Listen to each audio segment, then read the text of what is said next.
مغفرت فرمائے، تمام ان کے خاندان کو، لواحقین کو صبر جمیل عطا فرمائے۔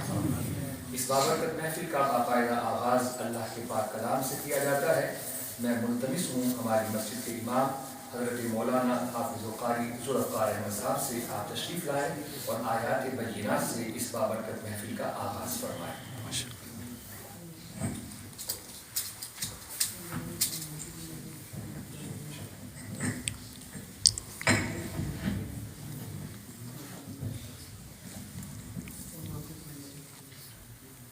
أعوذ بالله من الشيطان الرجيم.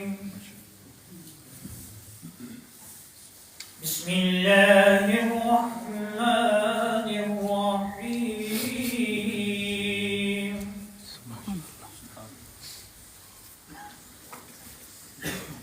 ربنا إنك تعلم ما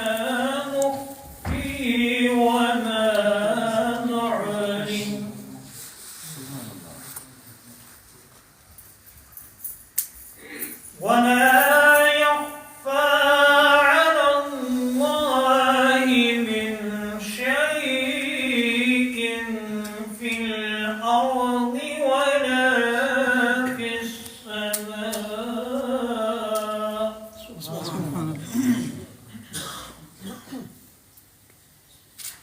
الحمد لله الذي وهب لي على الكبر إسماعيل. سبحان الله.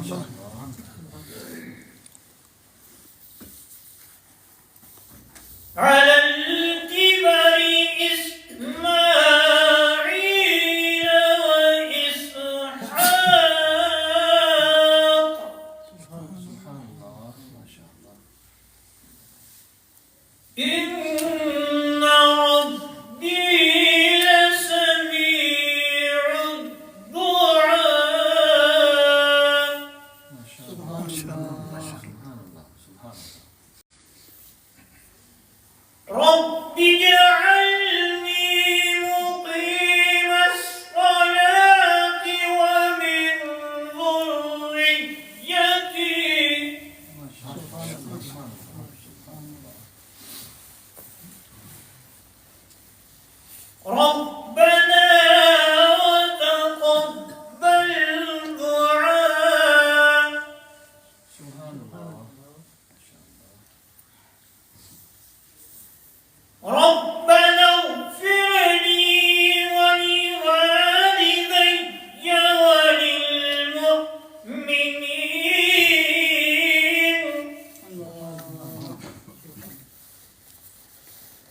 ولوالدي وللمؤمنين يوم يقوم الحساب. سبحان الله اللهم زد ما شاء الله. آمنت بالله صدق الله العظيم.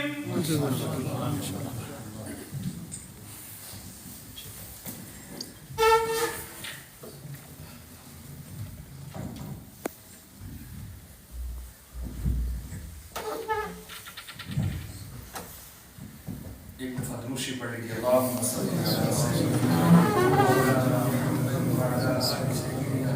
مولانا محمد واصحاب سیدنا مولانا محمد وبارک وسلم. الصلاة والسلام علیک سیدی یا رسول اللہ وعلی آلک واصحابک سیدی یا رحمة للعالمین. قال اللہ تبارک وتعالی فی الکلام الحکیم: اعوذ باللہ من الشیطان الرجیم، بسم اللہ الرحمن الرحیم. رب اجعلنی مقیم الصلاة ومن ذریتی ربنا وتقبل دعاء. ربنا اغفر لي ولوالدي وللمؤمنين يوم يقوم الحساب. صدق اللہ العظیم وصدق رسوله النبی الکریم الامین ونحن على ذلك لمن الشاهدين والشاكرين والحمد لله رب العالمين. وقال الله تبارك وتعالى في شان حبيبه مخبرا وآمرا إن الله وملائكته يصلون على النبي يا أيها الذين آمنوا صلوا عليه وسلموا تسليما. محبت سے درود پڑھیں. اللهم صل على سيدنا ومولانا محمد وعلى آل سيدنا ومولانا محمد وأصحاب سيدنا ومولانا محمد وآله وسلم. الصلاة والسلام عليك سيدي يا رسول الله وعلى آلك وأصحابك سيدي يا حبيب الله. الصلاة والسلام عليك سيدي يا رسول الله وعلى آلك وأصحابك سيدي يا رحمة للعالمين. آئیے ہم سب مل کر اپنے پیارے نبی امام الانبیاء سید المرسلین جناب سیدنا محمد مصطفیٰ صلی اللہ تعالیٰ علیہ وسلم کی بارگاہ بے کس پناہ میں حدیث قصیدہ پیش کر دیں. بڑی محبت سے مولایا صلی وسلم دائما ابدا علی حبیبک خیر الخلق كلهم. مولایا صلی وسلم دائما ابدا على حبيبك خير الخلق كلهم.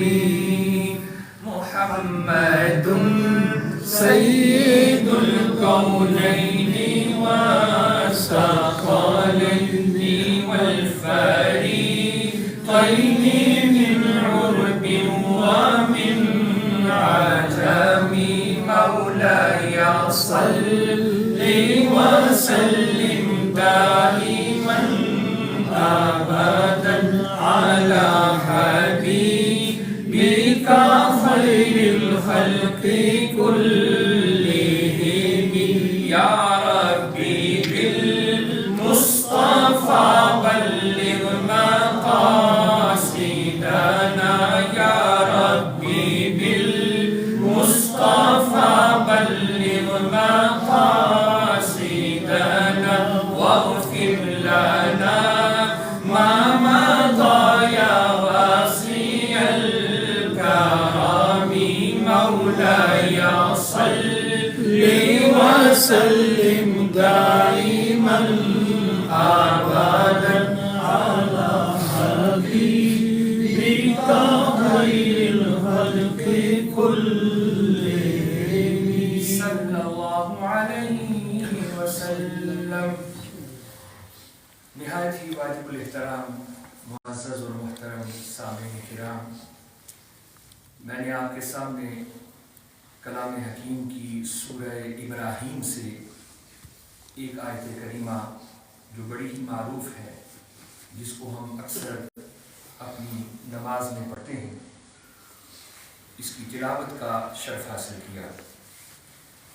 قبل اس کے کہ تلاوت شدہ آیت کریمہ کا مختصراً مفہوم بیان کروں، اللہ رب العزت کی بارگاہ میں دعا ہے کہ وہ مجھے حق کہنے کی، آپ کو حق سننے کی، ہم تمام مسلمانوں کو حق قبول کر کے اس پر عمل کی توفیق عطا فرمائے. آمین. سب سے پہلے تمہیداً چند الفاظ سن لیجئے. الحمدللہ یہ ماہ مقدس جس کو رجب المرجب کے نام سے ہم جانتے ہیں، اس کا شمار حرمت والے مہینوں میں ہے. کلام حکیم میں اللہ سبحانہ و تعالیٰ نے ارشاد فرمایا ان عدت الشہور عند اللہ 12 شہرا فی کتاب اللہ یوم خلق السماوات والارض منها 4 حرم. فرمایا اللہ سبحانہ و تعالیٰ نے کہ بے شک مہینوں کی تعداد میں نے 12 رکھی ہے. مہینوں کی تعداد میں نے 12 رکھی ہے. جب سے زمین و آسمان کی میں نے تخلیق کی ہے، یہ 12 تعداد میں نے مقرر کی ہے، اور ان 12 مہینوں میں سے 4 مہینوں کو میں نے حرمت والا بنایا ہے، 4 مہینوں کو حرمت والا بنایا ہے۔ اچھا، اس کی تھوڑی سی تفصیل میں ضرور عرض کروں گا تاکہ مفہوم آپ کے ذہنوں تک پہنچا سکوں۔ دیکھیں، یہ ساری زمین اللہ کی ہے۔ آپ مسجد میں نماز پڑھیں یا اپنے گھر میں نماز پڑھیں، بندگی کس کی ہے؟ اللہ سبحانہ و تعالیٰ کی۔ لیکن ایک فرق ہے، آپ گھر میں نماز پڑھیں گے، زمین بھی اللہ کی ہے، بندگی بھی اللہ کی کر رہے ہیں، لیکن اس کا اجر و ثواب جو اللہ سبحانہ و تعالیٰ نے کم از کم 1 کے بدلے 10 مقرر کیا ہے، اتنا ثواب ملے گا۔ لیکن جب آپ وہی نماز مسجد میں آ کے ادا کریں گے تو اب 10 گنا نہیں بلکہ 27 گنا یا 70 گنا یا اس سے بھی زیادہ جتنا اللہ چاہے عطا فرمائے گا۔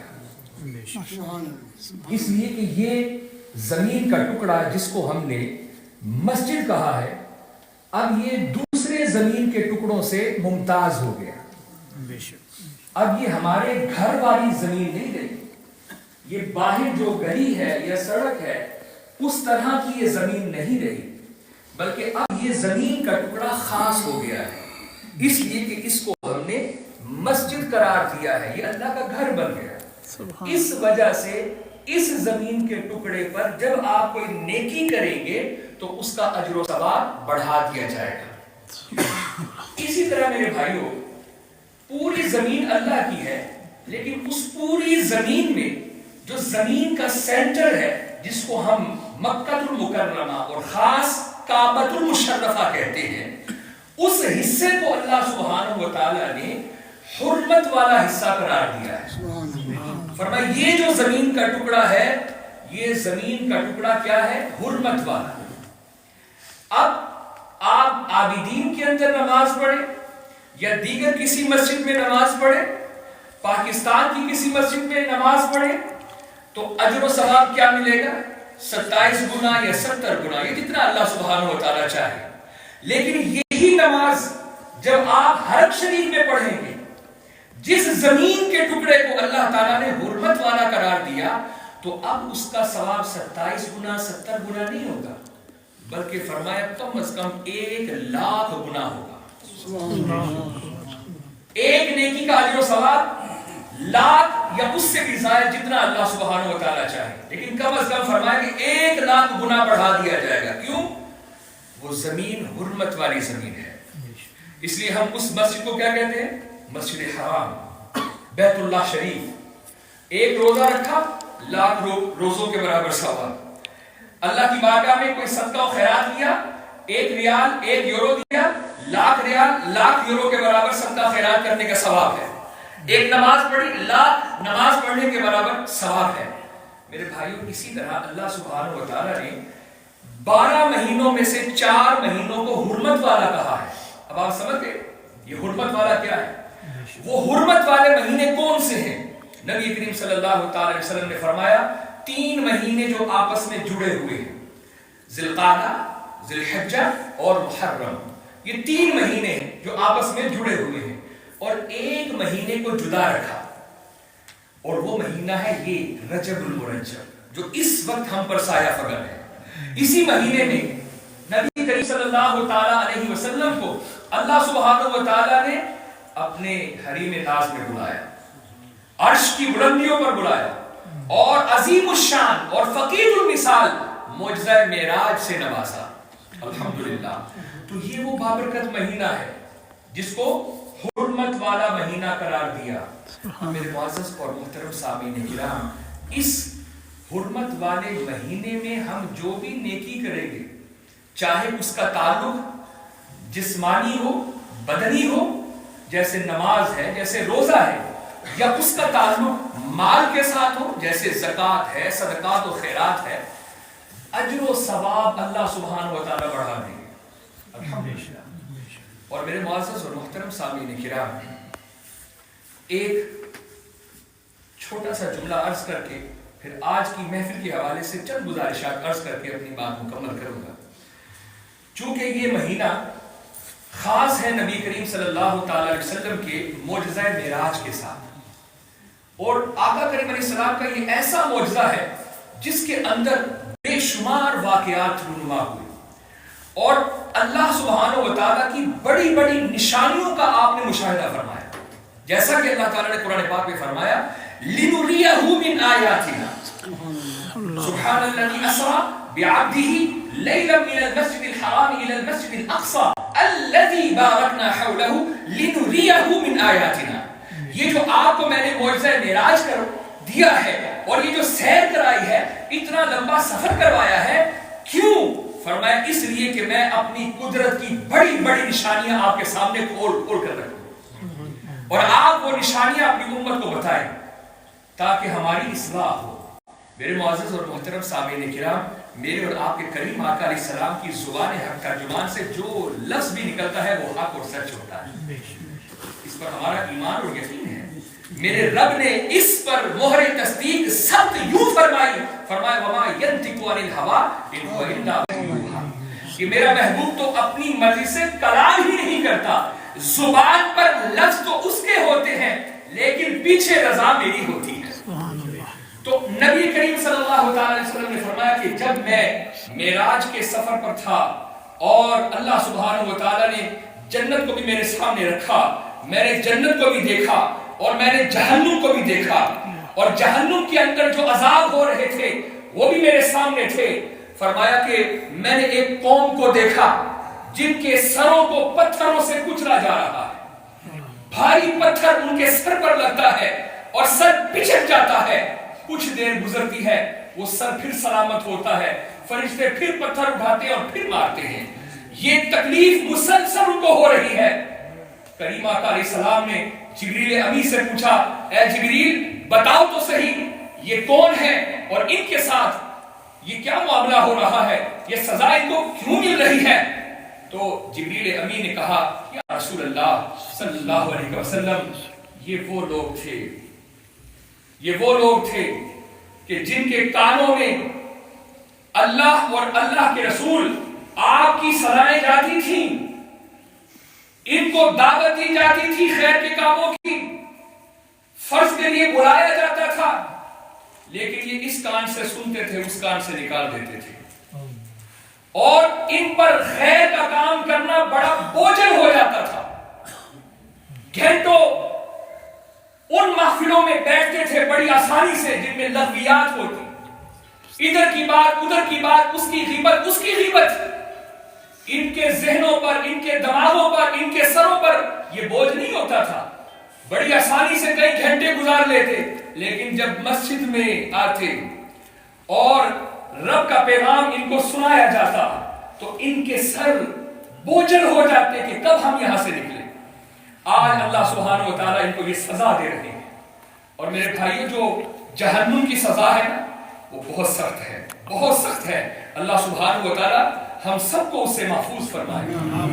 ایک ایسی قوم کو دیکھا اللہ اکبر کبیرہ کہ ان کے قریب پاکیزہ اور حلال گوشت موجود ہے، اور ساتھ ہی ایسا گوشت ہے جو سڑا ہوا ہے، بدبودار ہے، بدبودار ہے. وہ اس پاکیزہ گوشت کو چھوڑ کر اس بدبودار گوشت کو کھا رہے ہیں، اور جیسے ہی ان کے حلق سے وہ بدبودار گوشت نیچے آتا ہے ان کی آنتیں پھٹ جاتی ہیں. بار بار یہ عذاب ان کو ہو رہا ہے. اس قوم کے بارے میں میرے اور آپ کے کریم آقا علیہ السلام نے جبریل سے پوچھا، آپ کے پوچھنے پر جبریل امی نے بتایا یا رسول اللہ صلی اللہ علیہ وسلم یہ آپ کی امت کے وہ لوگ ہیں جن کے گھروں میں نیک پاک بیویاں موجود تھیں لیکن یہ حرام کاری کرتے تھے، یہ غیر محرم عورتوں کے ساتھ اپنے تعلقات استوار کرتے تھے، یہ زنا کرتے تھے، یہ زانی لوگ ہیں. آج ان کو یہ سزا مل رہی ہے. میرے بھائیوں اس واقعے معراج کے اندر میرے اور آپ کے کریم آقا علیہ السلام نے جو مشاہدات کیے وہ ہمارے سامنے کھول کر رکھ دیے. میں سمجھتا ہوں کہ یہ اللہ سبحانہ و تعالیٰ کی بھی شان رحیمی ہے، اور رسول پاک صلی اللہ تعالیٰ علیہ وسلم کو بھی جو شان رحمت عطا فرمائی ہے اس کا اظہار ہو رہا ہے کہ ہمیں پہلے سے ہی باخبر کر دیا. کہ اپنے بچاؤ کا طریقہ کرنا۔ ابھی زندگی کی سانسیں باقی ہیں، ہم ان برائیوں سے بچ سکتے ہیں اور عمل خیر کر کے اللہ کی جنت کے وارث بن سکتے ہیں۔ میرے معزز اور محترم سامعین کرام، آج کی یہ بابرکت محفل جو ختم چہرم کے ساتھ منسوب ہے، نبی کریم صلی اللہ تعالیٰ علیہ وسلم نے ارشاد فرمایا، جو اولاد ہر روز، یہ ترمذی اور مسلم کی حدیث ہے، ہر روز اپنے والدین کے لیے دعائیں مغفرت کرتی ہے۔ ضروری نہیں کہ والدین انتقال فرما گئے ہوں، والدین زندہ بھی ہوں تب بھی ان کے لیے دعا کرو، اور اگر والدین دونوں یا ان میں سے کوئی ایک اس دنیا سے چلے جائیں تو فرمایا وہ ان کے لیے مغفرت کی دعا کریں۔ یہ طریقہ بنا لے کہ ہر روز ہم نے اپنے والدین کے لیے دعائیں مغفرت کرنی ہے۔ اللہ کے نبی صلی اللہ تعالی وسلم نے ارشاد فرمایا، جن کا ارشاد حق اور سچ ہے، فرمایا اللہ سبحانہ و تعالی ان کے اوپر رزق کے دروازے کھول دیتا ہے۔ سبحان اللہ۔ کبھی ان کے رزق میں کمی نہیں ہوگی، کبھی ان کے رزق میں کمی نہیں ہوگی، بلکہ وہ جتنا رزق بھی تقسیم کریں گے اللہ تعالیٰ اور عطا فرما دے گا۔ سبحان اللہ۔ اور اس کا سب سے آسان طریقہ کیا ہے کہ ہم 5 وقت کی نماز پڑھیں، 5 وقت کی نماز پڑھیں۔ جب بھی نماز پڑھیں گے آپ اتحیات میں بیٹھیں گے اور آخر میں یہ دعا مانگیں گے نا، رب اجعلنی مقیم الصلاۃ ومن ذریتی ربنا وتقبل دعا ربنا اغفر لی ولوالدی۔ یہ بڑی پیاری دعا ہے۔ پتہ ہے کس کی دعا ہے؟ کس نے مانگی تھی؟ یہ حضرت ابراہیم علیہ السلام نے مانگی تھی، اللہ کی بارگاہ میں یہ دعا مانگی۔ کیا اس کا مفہوم کیا ہے؟ رب اجعلنی مقیم الصلاۃ، کہ اللہ مجھے نمازوں کا پابند بنا دے۔ سبحان اللہ۔ اللہ اکبر۔ پتہ ہے کون ہے وہ؟ حضرت ابراہیم جد الانبیاء ہے، اللہ کے خلیل ہے۔ کیا وہ نمازوں کے پابند نہیں تھے؟ یقیناً پابند تھے، لیکن یہ ہماری اصلاح کے لیے ہے، ہمیں تعلیم دینے کے لیے ہے کہ نمازوں کا پابند بنو، یعنی استقامت کے ساتھ نماز پڑھو۔ یہ نہیں آج پڑھ لی کل چھوڑ دے، مستقل پڑھو۔ اور اللہ کا بھی حکم یہ ہے، کہیں نہیں یہ فرمایا نماز پڑھو۔ قرآن پاک میں 700 سے زائد مقامات ہیں جہاں پر نماز کی تلقین فرمائی گئی ہے۔ ایک مقام بھی ایسا نہیں جہاں یہ کہا گیا ہو نماز پڑھو، بلکہ کیا حکم ہے؟ اقیم الصلاۃ، نماز کو قائم کرو، نماز کو قائم کرو، یعنی مسلسل اس کو قائم رکھنا ہے استقامت کے ساتھ۔ اور یہ عمل ایسا ہے کہ میرے اور آپ کے کریم آقا علیہ السلام نے ارشاد فرمایا، اللہ اکبر۔ میں ایک سوال کرنا چاہتا ہوں آپ سے، اس ارشاد گرامی کو سنانے سے پہلے ہم میں ہر کوئی چاہتا ہے کہ ہمارے نبی ہم سے راضی ہوں، بلا شبہ، چاہتے ہیں نا بلا شبہ، کہ روز محشر جب ہمارے نبی ہمیں دیکھے تو ہمیں دیکھ کے مسکرا پڑے۔ سبحان اللہ اکبر۔ یہ ہر غلام مصطفیٰ کی خواہش ہے۔ بے شک۔ تو رسول اللہ صلی اللہ تعالی علیہ وسلم نے فرمایا کہ نمازوں کو قائم کرو۔ نماز میری آنکھوں کی ٹھنڈک ہے، نماز میری آنکھوں کی ٹھنڈک ہے۔ جس نے نماز کو قائم کیا اس نے مجھے سکون پہنچایا۔ سبحان اللہ۔ یعنی یوں کہہ لیجئے جو نمازی ہوگا روز محشر جب حضور کی بارگاہ میں وہ آئے گا، رسول اللہ صلی اللہ تعالی علیہ وسلم اس کو دیکھ کر مسکرا پڑیں گے کہ یہ وہ ہے جس نے میری آنکھوں کو ٹھنڈا کیا تھا۔ اللہ اکبر کبیرہ۔ تو اس دعا کا مفہوم یہ ہے، رب اجعلنی مقیم الصلاۃ، اے اللہ مجھے نمازوں کا قائم کرنے والا بنا دے، ومن ذریتی، اور صرف مجھے نہیں میری اولاد کو بھی۔ ہم میں سے ہر کوئی یہ چاہتا ہے کہ ہماری اولاد وہ اصلاح کی طرف آئے، کامیاب ہو، نمازی بنے۔ تو دعائیں مانگتے ہیں ہم، رب اجعلنی مقیم الصلاۃ ومن ذریتی ربنا وتقبل دعا، اے اللہ ہماری دعاؤں کو سن لے، قبول فرما لے۔ ربنا اغفر لی، اے اللہ مجھے بھی معاف فرما دے، میرے گناہوں کو معاف فرما دے۔ وَلِوَالِدَيَّ، اور میرے والدین کو بھی معاف فرما دے، ان کی بھی مغفرت فرما دے۔ وَلِلْمُؤْمِنِينَ، اور تمام مومنوں کو معاف فرما دے، یوم یقوم الحساب۔ کتنی جامع دعا ہے یہ۔ تو جب ہر شخص 5 وقت یہ دعا مانگے گا تو لا محالہ اس کے اندر اپنے والدین کی مغفرت کی بھی دعا ہوگی۔ وَلِوَالِدَيَّ وَلِلْمُؤْمِنِينَ يَوْمَ يَقُومُ الْحِسَابُ۔ تو رسول کرم صلی اللہ تعالی علیہ وسلم نے ارشاد فرمایا کہ اللہ سبحانہ و تعالی اس پر رحم فرماتا ہے جو اپنے والدین کی مغفرت کی دعائیں کرتے ہیں۔ رزق کے دروازے اللہ تعالیٰ ان کے لیے کھول دیتا ہے۔ اور فرمایا کہ والدین اللہ کی ایسی نعمت ہے کہ جب وہ زندہ ہیں تب بھی اولاد کے ذمے ان کے حقوق ہیں۔ اور مرنے کے بعد بھی حقوق کا سلسلہ کٹتا نہیں ہے. کچھ حقوق مرنے کے بعد بھی جاری رہتے ہیں. اور وہ کیا ہے؟ ہم میں سے ہر مومن کو، ہر مسلمان کو ان کا جاننا بڑا ضروری ہے. سب سے پہلے فرمایا کہ جب ان کا وصال ہو جائے، انتقال ہو جائے، تو یہ بچوں کے ذمے ہے کہ ان کی تجہیز و تدفین کا اہتمام کریں، نماز جنازہ کا اہتمام کریں، ان کی تدفین کا اہتمام کریں. پھر فرمایا والدہ ہے تو اس کی جو سہیلیاں تھیں اس کی زندگی میں ان کا اسی طرح ادب و احترام کرے جس طرح اپنی والدہ کا کرتا ہے. اور اگر والد صاحب کے دوست تھے تو ان کا بھی اسی طرح احترام کرے جس طرح زندگی میں اپنے والد کا احترام کرتا تھا. یہ اولاد کے ذمے ان کے حقوق ہیں. اور اسی طرح فرمایا ان کے لیے ایصال ثواب کی محافل کا اہتمام کرے، قرآن خوانی کرے، ان کے لیے دعائیں کرے. یہ بچوں کے ذمے حق ہے ماں باپ کا جو مرنے کے بعد بھی جاری ہے. اور تیسرا فرمایا ان کے لیے صدقہ جاریہ کرے. رسول اللہ صلی اللہ تعالی علیہ وسلم کے ایک صحابی حضور کی بارگاہ میں حاضر ہوئے اور عرض کی، یا رسول اللہ صلی اللہ علیہ وسلم، میں حالت سفر میں تھا، میری ماں کا انتقال ہو گیا اور ان کی تدفین ہو گئی ہے. اے اللہ کے نبی، اگر میں اس موقع پر ہوتا تو ان کی جو آخری سانسیں تھی ہو سکتا ہے مجھے وہ کوئی وصیت کرتی اور پھر میں اس وصیت پر عمل کرتا، لیکن ایسا ہو نہیں سکا. کیا اب کوئی ایسا عمل کر سکتا ہوں کہ میری ماں کو قبر میں نفع ملے، میری ماں کو قبر میں نفع ملے؟ رسول اللہ صلی اللہ تعالی وسلم نے فرمایا، اب وہ وقت تھا کہ جب پانی کی بڑی ضرورت تھی، عرب شریف میں پانی کی قلت تھی. فرمایا اگر تیری بساط ہے، تیری طاقت ہے تو پانی کا کنواں خرید اور اس کو وقف کر دے کہ ہر کوئی اس سے پانی پیے. تو انہوں نے پانی کا ایک کنواں خریدا اور رسول اللہ صلی اللہ تعالی وسلم کو دعوت دی. آپ تشریف لائے، کہا یا رسول اللہ صلی اللہ علیہ وسلم یہ کنواں ہے جیسے آپ نے فرمایا تھا، حکم کی تعمیل ہوئی. رسول اللہ صلی اللہ تعالی علیہ وسلم خوش ہوئے اور اس کا نام رکھا. وہ صحابی رسول تھے حضرت سعد رضی اللہ تعالیٰ عنہ. تو آپ نے باقاعدہ اس کنویں کا نام رکھا بئر ام سعد، یہ سعد کی ماں کا کنواں ہے. فرمایا جب تک لوگ اس سے پانی پیتے رہیں گے سعد کی ماں کو نفع ملتا رہے گا. تو اس لیے فرمایا کہ والدین کا یہ بھی حق ہے بچوں پر کہ ان کے جانے کے بعد وہ ان کے لیے کوئی ایسا کام کریں جو ایک صدقہ جاریہ ہو.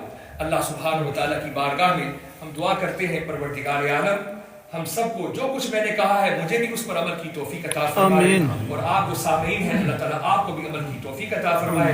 ہمارے بھائی چودھری اویس مرد صاحب کی والدہ کے درجات کو اللہ تعالیٰ بلند فرمائے، ان کی کامل مغفرت فرمائے.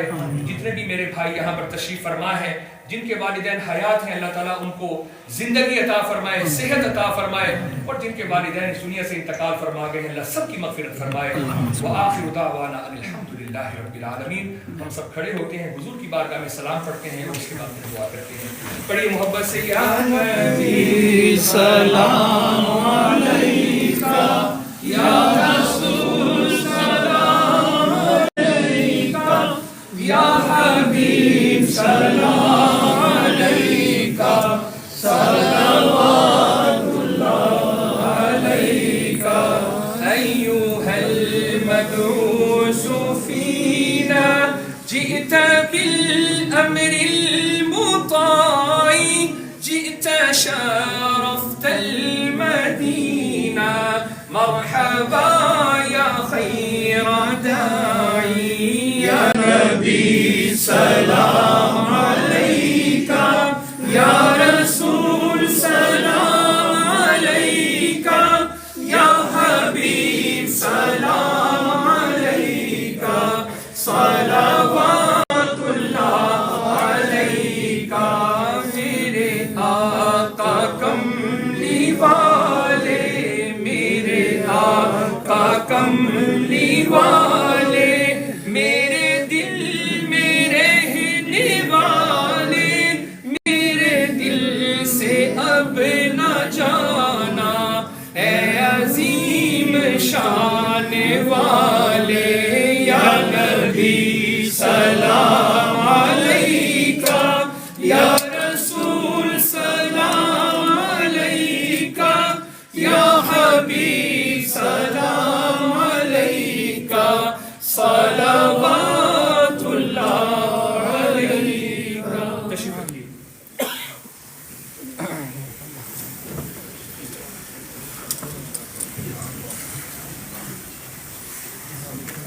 أعوذ بالله من الشيطان الرجيم بسم الله الرحمن الرحيم قل يا أيها الكافرون لا أعبد